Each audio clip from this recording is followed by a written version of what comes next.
Cases in the UK, the cases in England specifically, have fallen by 31% since their peak in October. And yet, despite all the good news in the data, in the reporting, it's been a very different story, not just from the media, but also from the Chief Executive of NHS England.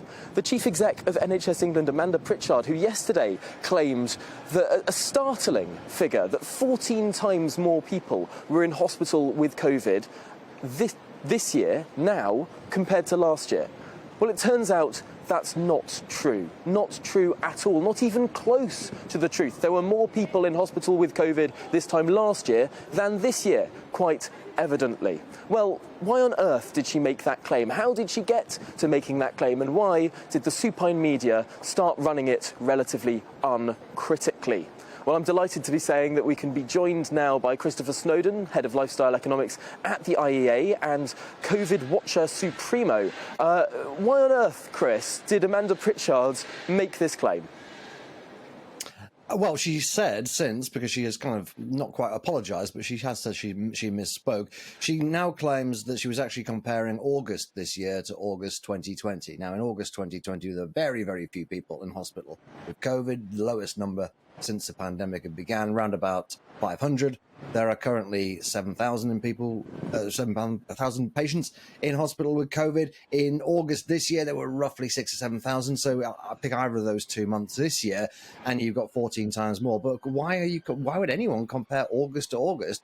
And why would you say this time last year? Her exact words were "this time last year," and now she says she's comparing August to August. She also claims in her kind of half-baked excuse/apology that she only has figures for August. She doesn't have any more recent hospitalization figures. The hospitalization figures are published every day at 4 p.m. for anybody to look at. It's a bizarre episode. I don't fully understand why she said it. It was in the context of her encouraging people to have booster shots. So I think the idea was to find the most pessimistic and gloomy framing for this in order to try and scare a few people into getting their booster shots, which they should get, by the way. No, that is remarkable. I think we can start to see some of those figures on our screen now. Anyone with an internet connection and a clock can log on at 4 p.m.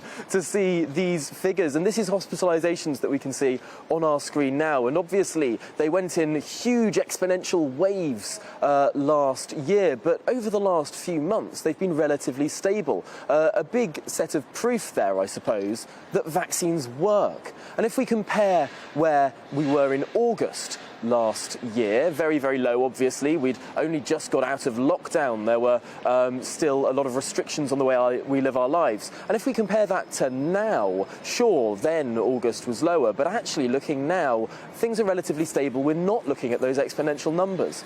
I suppose here the question is, because obviously the intentions here were good, the intentions were to get people to get their booster jabs, but a noble lie is still a lie, is it not? Yeah, it is, and I don't think anybody in that kind of position should be telling falsehoods like that. I think it's also actually quite counterproductive, because, of course, the obvious implication, if it were really true that 14 times more people were in hospital with COVID this time now than this time last year, it would strongly suggest that the vaccines don't really work at all. And, of course, the anti-vaxxers on social media leapt on that immediately yesterday when this so-called news came out. So it's been really counterproductive. And it does show, I think, the fact that this was picked up by Sky News. Not every news outlet by any means, but the ones that did pick it up did so completely credulously. There was no challenge whatsoever. And we've talked about this before, Tom. We talked about this last week, how the media has a very one-eyed view of COVID reporting. It always goes for the most pessimistic angle. I think this particular incident shows, it's almost like a deliberate experiment to test the media. This shows that some media organizations will print and report anything, no matter how absurd, so long as it makes the UK look like it's in a bad situation. No, it's remarkable. Actually, looking at the case rate as well in the UK compared to the rest of Europe, we're doing remarkably well at the moment. I suppose, really, if we want to encourage people to get those booster vaccines, we have to be telling that positive story about how good the situation is, about how we're not going to be going back into another lockdown, about how the pandemic is clearly ending in this country. Well, all you really need to say is the truth, which is that particularly for people over the age of 70 who had their vaccine, had their second jab quite a long time ago, unfortunately, they do wane. A third jab really gives you very, very strong protection, not just against hospitalization and death, but just from getting the virus in the first place. They're free. Go and get one. But we don't need to gild the lily, and that's putting it very charitably, by coming up with these ridiculous statistics and factoids.